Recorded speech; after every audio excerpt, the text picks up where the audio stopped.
Hi, welcome to the Sounds of Philadelphia. I'm your host, Joey Bruno. You may know me, you may not. I think most of you do, though. So, real briefly, what we're going to do every week is we're going to talk about a new record released by someone maybe from the past that you may know, an artist you may know, or a songwriter. And then we spend a couple minutes talking about what I like to call a legacy recording. So, bands that maybe aren't around anymore, but made some great records back in the day. And we're going to be covering everything, man. Even the 50s, the 60s, the 70s, the 80s, the 90s. We're not going to go too far into 2000 other than these new releases by the new acts that are sending me stuff and that I'm hearing about. And we'll take it from there. These are going to be short, like 20 minutes from now. I'm going to do about, 15 minutes, 10 minutes on each, record, CD, whatever it may be. And these are all things that you can, hopefully purchase. I'll put any links to buy stuff in the description above.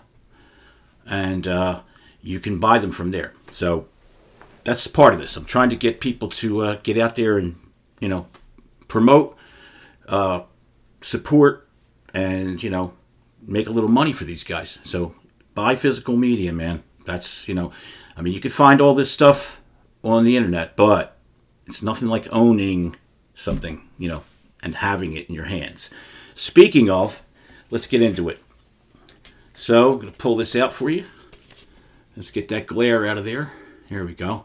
So this is the new Fran Smith Jr., You might know him from the Hooters, and, he's one of what I call a Philadelphia MVP, most valuable player. He's done so much, and we all know of him, I think, most of us. But this is something that is just phenomenal. So let's get into it. Here's his new vinyl record, kindly sent to me by David from the Hooters, who actually it's his little label here, ITP Entertainment, which they're going to be putting out a couple things, I think, in the coming year. Looking forward to every release, if this is an example. So this is Fran Smith with a stellar cast of musicians, including David on all drums and percussion. And Fran himself does all the vocals, which we'll get into it, but incredible. All the bass and some acoustic guitar on a few songs. And then all the lead guitars and all the rhythm guitars, except for one song, is by our good buddy Steve Butler from Quincy way back and Smash Palace, and he's with Rogers and Edwards, or is it Edwards and Rogers? I always get it mixed up. Sorry, Steve, but who are a phenomenal band in their own right. Oh my God. Anyway, and they just got done recording at Abbey Road Studios, so they have a record coming out that I can't wait to get my hands on. Anyway, so this is called Turquoise, Fran Smith Jr., and let's get into the tracks. There's only 5 tracks, so it's basically an EP. It's not a full album, which I think is smart in this day and age with the attention span and stuff. I mean, there's not many people listening to full albums, and I think Fran really made a smart move here. He opens the album up with what I think is the best song of them all. It's called Fakin' Spanish. Fakin' Spanish. And I'm going to tell you, I put this record on, and that song just, bam, hit me like a hammer, man. I was walking around all day singing this song. Just couldn't get it out of my head. So basically, it's all right off the bat. I mean, if you like XTC's more poppy stuff, this is going to definitely, I don't know, Fran, if it's possible, if I'm, just imagining it, but I could swear I hear a lot of XTC influence on this song. The lyrics have many twists and turns. Phenomenal lyric rating on all throughout the whole EP. Fran's lyrics are just phenomenal. And beautiful chiming 12-string guitar. I believe it's a 12-string guitar from Steve Butler. And also some dual overdubbed double-tracked lead guitar fills throughout the song. Just an incredible. In a parallel universe, Fake in Spanish would be literally in the Billboard top 10. I'm telling you, this thing is it's just unbelievable. So that's how we get started with this 5-song EP. And from there we go to the next song, which is Date Night, which very interesting. It's kind of a country and western feel. Maybe a little of that what they're calling Americana, right? That John Mellencamp, I don't know too much about that. But anyway, definitely a country and western feel. Acoustic guitar based kind of. And just really, really bright, poppy, catchy, again, as usual, like the first song, very pleasing to the ears, Somebody, I won't say who, told me that I might consider this album adult contemporary, and you know who you are. And no, I do not. I do not consider it that at all. Matter of fact, I think it's really kind of quite experimental and quite daring in some instances. So, no, it is not adult contemporary by any means, to me at least. So, from there we go to the song called, let's see if I get this, well, it's Rico, R-I-I-K-O. And this song is got just standout guitar from Steve Butler. I mean, just phenomenal. Lots of, again, double-tracked harmonics and shit going on. Lots of chimey stuff. Steve's 12-string, very Roger McGuinn, Birds kind of thing going on with this song, to my ears at least. And, just flows great. Just a great song right off the bat. I could tell you, 3 in a row. Phenomenal. Track number 4 is called God's Lullaby. And it really does. It has a very lullaby feel to it. It is just a very gentle, I would say, again, very chiming guitars. And on this track, we have Eric Bazillion from the Hooters guesting, phenomenal musician in his own right and player. So he plays all the guitars on this track, and it is some beautiful, beautiful, tasty guitar licks. Rhythm guitar is beautiful. I believe, it sounds to me like there's an orchestra on there. There's an orchestral arrangement of some kind, which may be, yeah, so it's probably Plink, Giglio, Pink, I'm sorry. Yeah, Plink Giglio. I'm not aware of him. I don't know if that's a pseudonym or something. You'll have to let me know, Fran. But anyway, apparently it says keyboards and strings. So yeah, there's definitely some orchestral arrangement going on with this track, which is again just so beautiful. I mean, perfect title for it, God's Lullaby, because that's exactly the feel you get from listening to this song. The harmonies, the multi-tracked harmonies from Fran on this song and throughout the whole record are, I mean, I double checked. I'm thinking that this is maybe Steve and a couple other guys he brought in, and they're all gathered around a microphone, Beach Boys style, doing those backup vocals.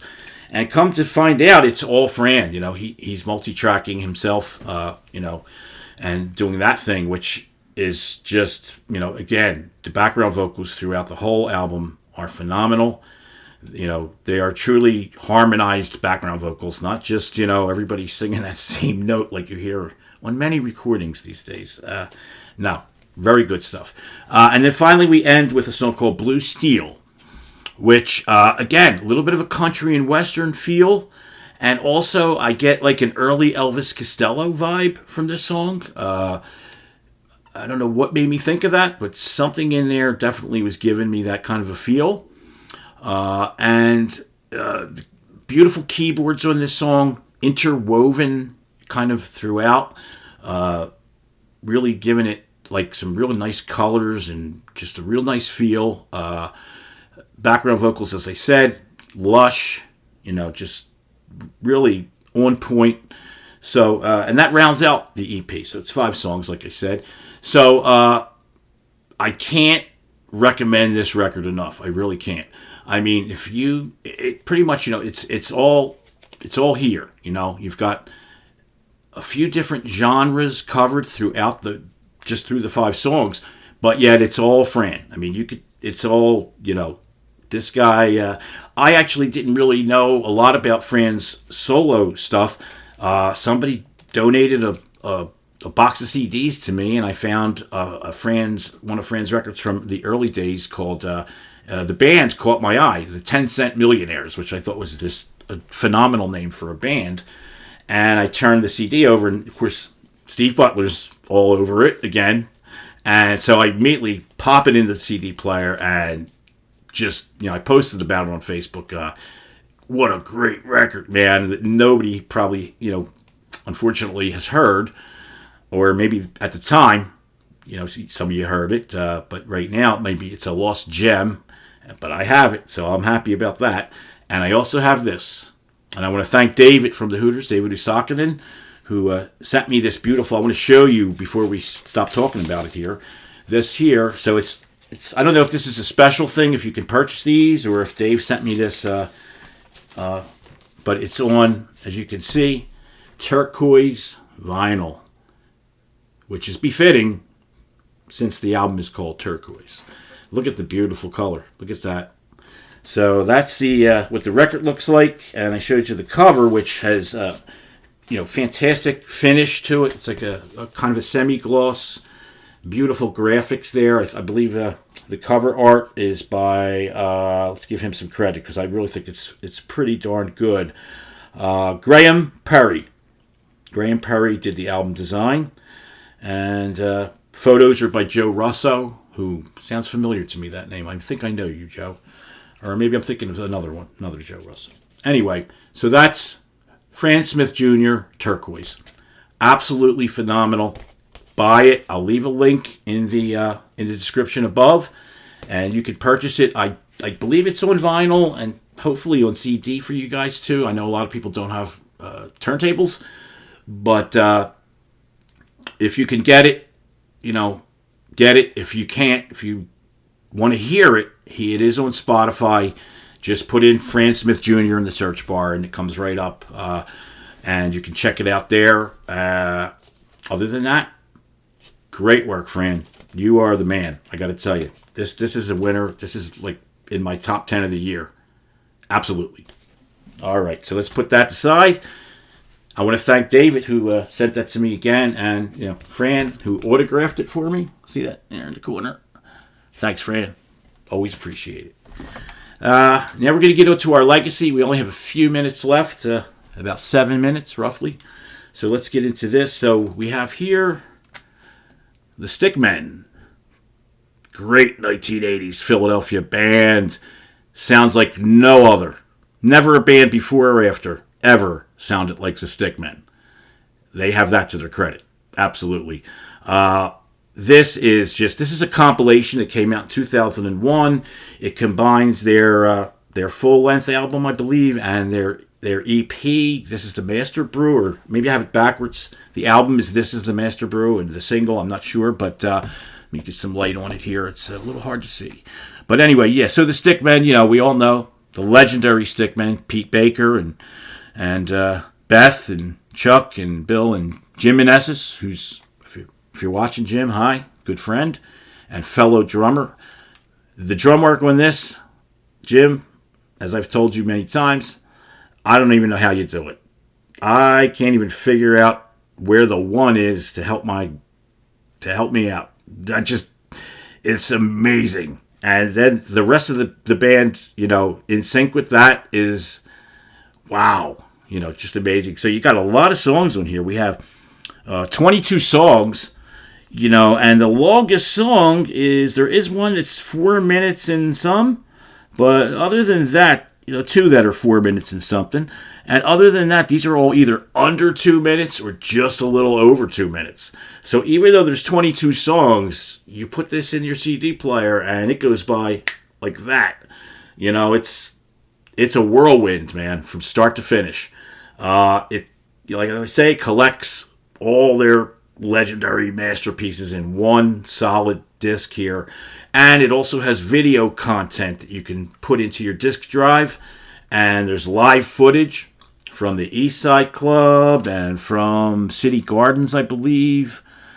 There was also some live tracks. Some of the CD tracks, there's 3 live tracks here. So all recorded, in all the great places that we had back then. Trenton City Gardens and Eastside Club and the Brandywine Club. I believe there's some live footage from there that you can watch. And I believe it's about 20 some minutes long, almost a half hour of live footage. Man, you can't go wrong. I mean, watching the Stickmen live was an experience. If you were there, you know what I'm talking about. If you weren't, I feel so sorry for you, man, because you missed something that was just completely off the rails in one sense, but yet tight and so together on the other hand. They combined complete chaos. Let's say it was organized chaos to see them live, and actually on record too. I mean, these studio recordings, done at Third Story Recording, legendary studio where so many of us recorded back then. I did some recording there, I think, with King of Siam at some point. Don't ever happen to those. And maybe I forget who else, someone else I was there with. But so I'm gonna. I know that Jim sent me something. I didn't have a chance to get to it. I'm going to try to get a link up. I think you might be able to order this directly from Jim if you don't have it. And I know a lot of you probably don't, who go back to those days and enjoyed the Stickmen and went to see them perform so many times. They played constantly. I mean, they were a hard-working band. And we lost Pete and Beth. God bless the both of them. A lot of casualties from back then. I'm probably going to be talking about a lot of them as I do these legacy recordings. A lot of the people we'll be discussing aren't with us anymore. And we keep them in our prayers, man, because what a scene we had, right? People like Pete and Beth, man, it was just unbelievable what we had back then. So I want to tell you about this one more time. It's the Stickmen. It's called Insatiable. It's a compilation from 2001, and hopefully when I'm done dropping this onto Facebook and YouTube on Monday, I'll be putting it up on. I can get a link in there or someplace where you can purchase this. I got it. Where did I get it? Discogs, maybe. I think I got it from there a little while back. Very reasonably priced for all you get, with the video content and everything. So, wonderful package, wonderful band, phenomenal band. Had their own sound completely. And it's amazing. You hear bands like B-52s, for instance. No one sounds like the B-52s. And they're huge, right? The Stickmen, they could have been there. They could have been up there with a band like the B-52s. Maybe they were a little too quirky, a little too over the top for some people, but, that was back then. There were bands much quirkier than this that put a lot of records out and sold a lot of records. So you never know what the people are going to go for, and this is one, again, that's a legacy. The Stickmen as a band, and these EPs and vinyl that they had put out back then, compiled here like this, you can't go wrong. Great band. So there you go. That's it for this week. As I told you, we had Turquoise, Fran Smith Jr., Killer, my top 10 in my top 10.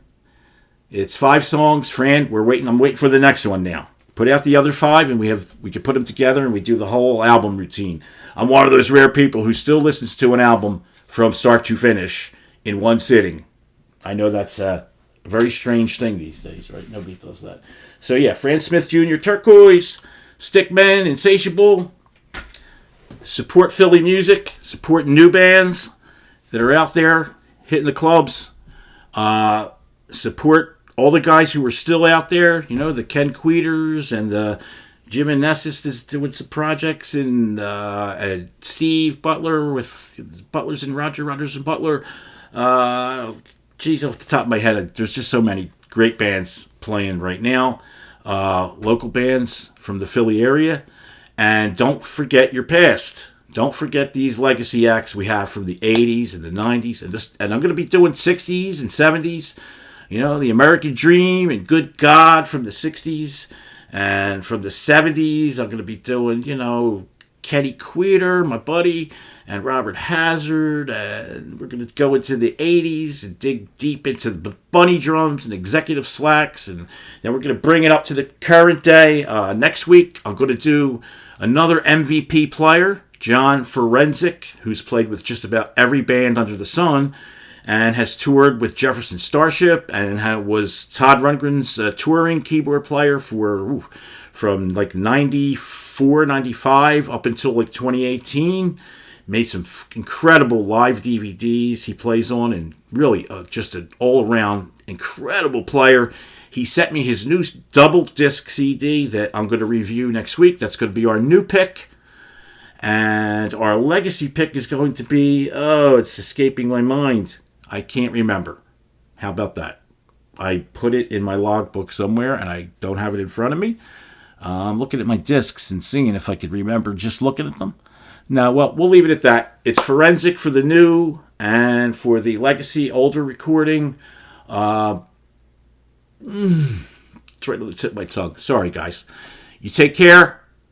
Not bad. We got in it a little under 22 minutes.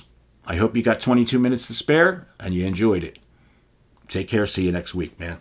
You guys are great. Bye-bye. I'm going to hit the stop button now.